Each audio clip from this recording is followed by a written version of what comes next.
Növbəti video izahımız oxuyub anlamayla, yəni readinglə bağlı. Bildiyiniz kimi reading əslində ən çətin test formalarından biri hesab olunur. Çünki burada söz bazası, həm də düzgün analiz, təhlil və ən əsası grammar da öz sözünü deyir. Çünki tək söz bilməklə reading etmək olmaz. Texnikan yoxdursa, ümumiyyətcə readingləri eləmək böyük bəladır. Çünki istər IELTS, istər TOEFL kimi proficiency examlərdə biz o qədər böyük mətnləri tərcümə edərək tapa bilmərik. O zaman sual ortaya çıxır. Qlobal çərçivədə bir A4 formatında bir pəncərə böyüklüyündə olan suallar necə tapılmalı? Təbii ki, bu hər kəsi maraqlandıran suallardan biridir. Bunun cavabı əslində bəllidir. Bunun üçün biz mətni detallı və detaylı şəkildə oxuya bilmərik. Mümkün deyil. Onun əvəzinə nə etməliyik? Düzgün strategiyalardan istifadə etməliyik ki, biz buna geridən oxuma texnikası deyirik. Bu nə deməkdir? Birinci sualı, variantı, daha sonra mətni nəzərdən keçiririk. Məsələn, tutaq ki, bir mətn 3 sualdan ibarətdir. Birinci məsləhət odur ki, sualın özünü, yəni sual oxunur. Sualın şərti daha doğrusu. Daha sonra isə variantlar oxunur. Sualın şərtini çox dəqiq oxumalıyıq. Bilməliyik söhbət nədən gedir. Bu nə demək? Çünki normalda akademik oxularda 15, 16, 17 bəzən daha da genişlənirsək 20-yə yaxın sual şərtləri var. Məsələn, Azərbaycan formatında baxsaq, tutaq ki, deyə bilərik ki, hansı sualın mətndə cavabı yoxdur. Və yaxud da ki, wrong statement, true statement suallar. Və yaxud da ki, məsələn, deyə bilərik ki, mətndən nəticəyə gələ bilirik ki, mətnin məqsədi nədir? Yəni, bizdə xüsusi, spesifik mətn başlıqları var. Azərbaycanda istər din, istər müəllimlərin işə qəbulu, istər sertifikasiya və təbii ki, mən də MİQ-in və sertifikasiyanın yəni öz sınaqlarını və köhnə qəbullarını rəhbər tutaraq, başlıqları daha doğrusu, rəhbər tutaraq sizə bir neçə məlumat vermək istəyirəm. Və biz də son dönəmlər görürük ki, MİQ və sertifikasiya imtahanlarında istər dövlətin özünün keçirdiyi sınaqlarda şablon və spesifik başlıqlar var. Bu başlıqlar ki, artıq hər il təkrarlanır və eyni məzmun olur. Məsələn, bura nələr daxildir? Tutaq ki, deyir ki, the passage informs, yəni məlumatlandırma ilə bağlı. Ola bilər, məsələn, sualın bir deyək ki, belə olur. Yəni, informasiya verməklə bağlı. Və yaxud da ki, mətninə uyğun doğru yanaşmanı seçmək ola bilər. Məsələn, sertifikasiya sınaqlarında qəbulda görmüsünüz bu şeyləri. Və yaxud da ki, mətninə uyğun məsləhətdən söhbət gedə bilər. Doğru suggestion, recommendation, advice məsələ ola bilər mətnlə bağlı. Mətnin əsas ideyası ki, mətnin əsas ideyasını taparkən biz nə edirik? Mətnin ilk 2 və son 2 cümləsini oxuyuruq. Və yaxud da ki, məsələn, deyə bilərik, hansı sualın mətndə cavabı yoxdur. Bu da son dönəmlər DİM-də, istərsə MİQ-də və sertifikasiyada istifadə olunan suallar. Doğru cavabı seçmək, yəni true statement tipli sual tapşırıqları. Doğru cavabı tapmaq, məsələn, yanlış, yəni wrong statementları tapmaq. Məsələn, biri bu, yəni yanlış, false statement tapmaq məsələn. Bundan sonra mətndən nəticəyə gələ bilərik ki, yəni inference və ya concluded nəticəyə gəlmə sualları deyə bilərik məsələn bu. Və yaxud da ki, hansı fikir doğru summarize olunub, biz bu zaman əsasən son cümləyə baxırıq. Çünki summarization əsasən son cümlədə olur, amma ilk sentence həm ilk 2, həm də son 2 cümlə ola bilər. Və yaxud da ki, mətnin əsas argumenti nədir? və yaxud da ki, mətnə uyğun əsas mənanı çıxarmaq. Yəni sual başlıqları çoxdur. Bunları biz artıq fərqli yönlərdə, fərqli istiqamətlərdə verə bilərik. Və yaxud da ki, e, main objective və yaxud da ki, aim of the passage. Yəni what is the author's main aim? Yəni müəllifin əsas və son YDS testlərində də hədsiz dərəcədə çoxdur o başlıqlarda. Yəni müəllifin məqsədi nədir? YDS sualları demək olar ki, bir 50% məqsədlə bağlı. Və yaxud da ki, düzgün title seçmə. Yəni bu bizim mətn başlıqlarımızla bağlı, sual başlıqları ilə bağlı olan qısa bir şərhidir. İndi ancaq biz sualları işləyərkən nə etməliyik? Hara baxmalıyıq? Əsas məsələ elə bax ki, belə bir mətndir və bu mətni etməmiz gərəkir və nə etməliyik? İlk olaraq mətnin bütün variantlarını gözdən keçirməliyik, amma ondan qabaq baxmalıyıq sualımızın şərtinə. Nədir sualın şərti? Deyir ki, it can be understood from the passage that əslində pasajdan başa düşülə bilər ki, dediyimiz nədir? Başa düşülər ki, dediyimiz odur ki, bu cümlədə biz nəticəyə gəlməliyik. Infer testlər deyirlər bunlara, nəticəyə gəlmə testləri. Bu tip testlərdə biz əsasən nə edirik? Deməli, variantdakı cavabımızı eyni ilə mətndə axtarmırıq. Əgər tapsaq cavab o deyil. Bu nə deməkdir? Əgər sualın başlığında understood, can be understood və yaxud da ki, concluded nəticəyə gəlir, inferred, implied kimi feillər varsa, o deməkdir ki, seçəcəyimiz hər hansı bir variant əslində mətndəki eyni o cümlə olmamalı. Çünki nəticəyə gəlmələrdə əgər ki, eyni ilə o cümləni mətndə tapırıqsa, deməli cavab o deyil. Biraz qəribə səslənə bilər. Deyə bilərsiniz ki, bəyən məqsəd o deyil ki, o cümləni mətndə tapmaq. Xeyr, o deyil. Nəticəyə gəlmə suallarında bildiyimizin əksini eləməliyik. Mətndə o cümləni tapmamalıyıq. Tapsaq o cavab səhvdir. Çünki bu tip cavablarda mətndə nə olduğu yox, mətndən hansı nəticəyə gəldiyimiz önəmlidir. Hansı nəticəyə gəlirik? Müəllif nə demək istəyir? Yəni, bütün bir mətni bir cümlə ilə ifadə edirik, amma o cümlələr mətndə olmamalıdır. Özümüz öz sözlərimizə deməliyik. Məsələn, bu mətni necə interpret edərdin, yəni yorumlayardın, şərh edərdin, yəni. Bir sözlə. Seçəcəyimiz hansısa bir variant mətni bir sözlə şərh etməkdir.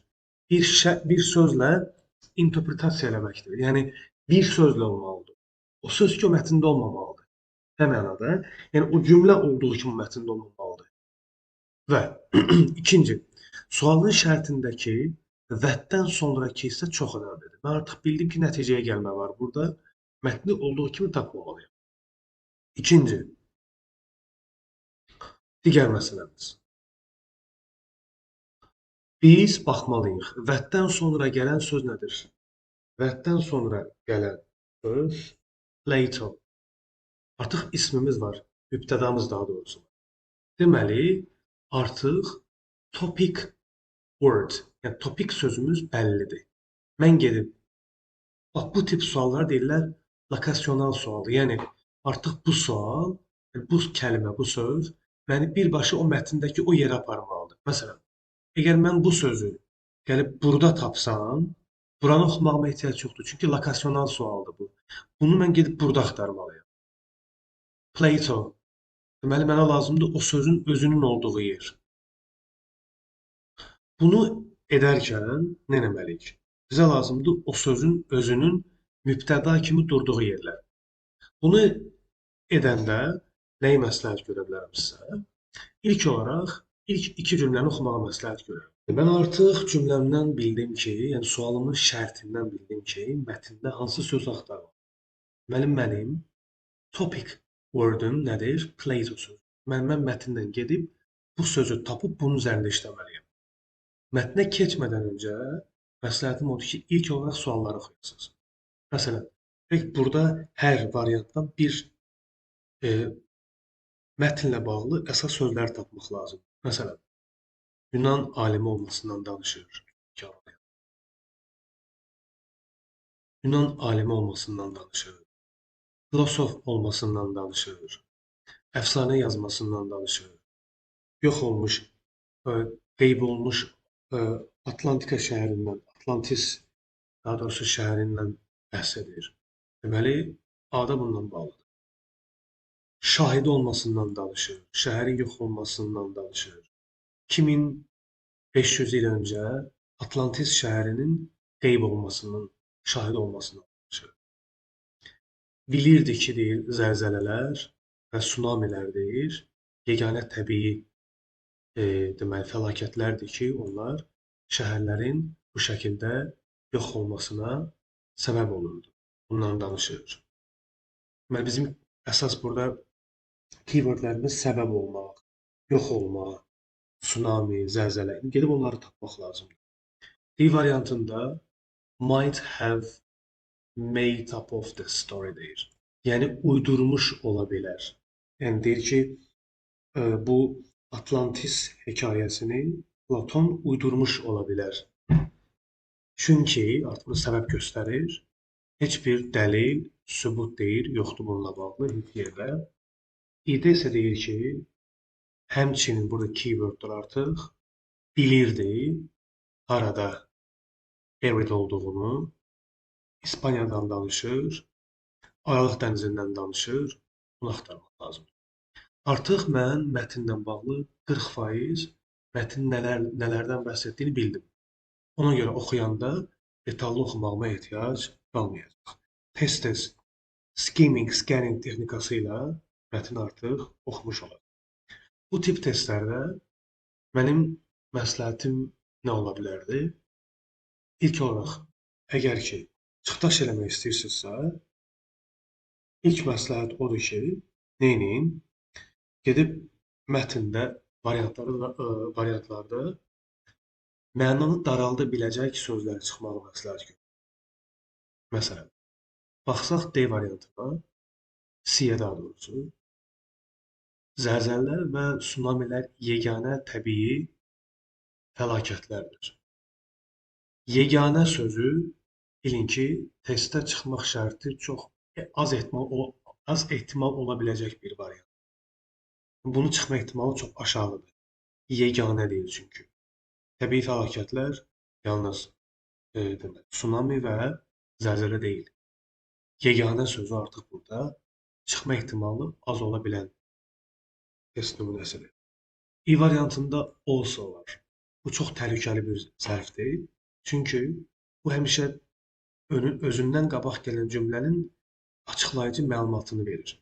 Deməli, əgər bu cavab çıxsa Y variantı, mətndə bunun sinonimi çıxmalıdır ki, also deyə bilsin. Həmçinin bilirdi. Deməli, bundan qabaq gələn cümlə onun həmin o şəhərin necə qeyb olmasından xəbərdar olması ilə bağlı. Ona görə də ehtiyatlı olmaq lazımdır bu zərfi görə. C, E variantları təhlükəli variant. Və keçək mətnimizə. Görək mətnimiz nə deyir? Deyir ki, mətndə The lost city of Atlantis has become a legend since Plato, a Greek scientist and philosopher, described a magnificent metropolis that vanished in a single night more than 2000 years ago. Bir Yunan alimi və filosofidir Platon 2500 ildən çox öncə bir gecədə qeyb olan, yoxa çıxan, yox olan dəbdəbəli, möhtəşəm, heyrətamiz bir metropolu deyir, təsvir etdikdən bəri itirilmiş, yox olmuş Atlantis şəhəri əfsanəyə çevrilir. Deməli, burada əfsanəyə çevrilir sözü artıq burada hər şeyi bəlli edir. Əfsanəyə çevrilir. Burada artıq hər şey bəllidir. Əfsanəyə çevrilir deyilirsə, bunun reallığı əks etdirmə ehtimalı sıfıra bərabər düşdü. Deməli, əgər bu testdə hansısa bir variantı çıxara bilsək, o variantda yüzdəlik, yəni əminlik variantı olmayacaq, ehtimal variantı düzgün çıxacaq cavab. Niyə? Çünki əfsanəyə çevrildi deyir. Əfsanəyə çevrilmək o deməkdir ki, bunun %100 düzgün cavab çıxmayı, %100 real olma ehtimalı çox az ehtimaldır. Burada artıq bir neçə söz tapdım mən. Vanish sözü, bir gecədə yox olması, bu hamısı xəyali şeylərdir. Bir şəhər bir gecədə yox olur, gözdən itir. Metropol şəhərdən danışır. 2500 il öncədən danışır. Burada məsələn, baxın, B variantı artıq burada ola bilməz. Niyə? Çünki deyir ki, şəxsən özü şahid olmuşdur. Burada gedir. Ona görə deyirəm ki, birinci sualları oxumaq lazım. Çünki cümlənin özündə 2500 il öncə birbaşa özü şahid oldu deyə bir şey yoxdur. Ona görə B variantı ola bilməz. Davam edək. According to Plato, earthquakes and floods destroyed the city of Atlantis. Bir Platoya görə deyir, daha doğrusu bunun özünə görə, yəni bu şəxsən danışırıq burada. Bir Platona görə zəlzələlər və daşqınlar Atlantis şəhərini məhv edib. Deməli, burada artıq məhv olmaqdan danışır. Destroy feilimiz var. Nələr? Zəlzələlər və daşqınlar. Burada mən sizə dedim ki, the only sözü çox təhlükəli sözdür. Gedin onu baxın, yoxlayın. Dedim ki, bu cavab çıxa bilməz. Gördünüz, çıxmadı cavab.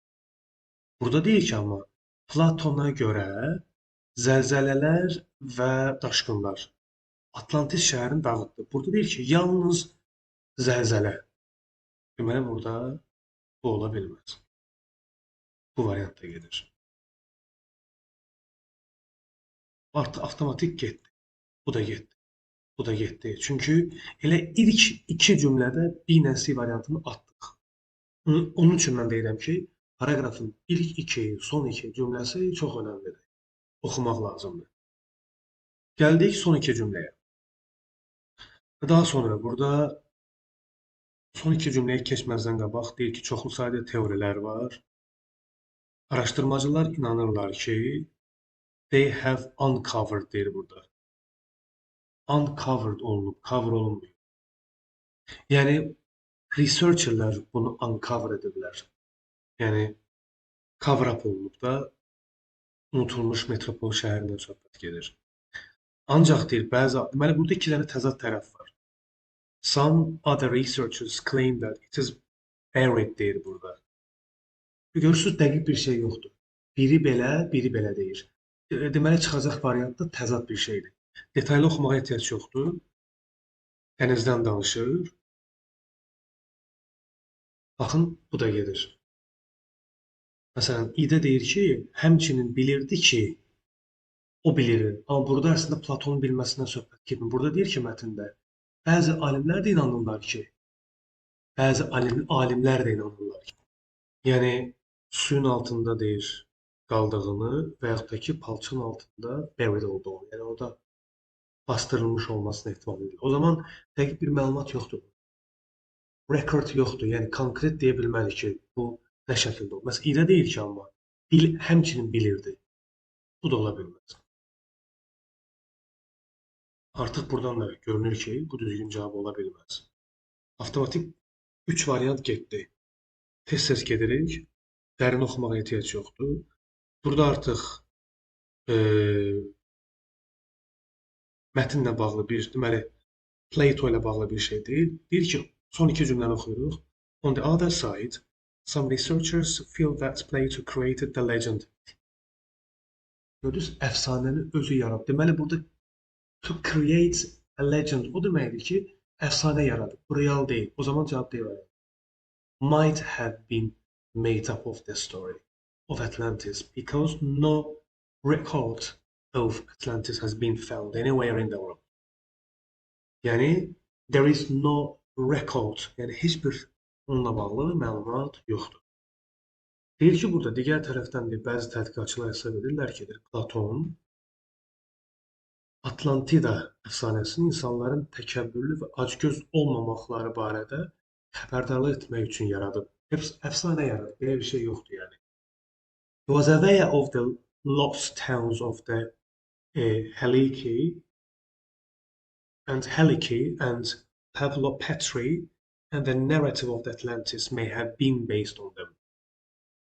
O deyir, itmiş Helike və deyir Pavlopatra şəhərlərindən xəbərdar idi və Atlantida hekayəsini onlar əsasən yazmış ola bilər və ya onlara əsaslanmış ola bilər. Ola bilər.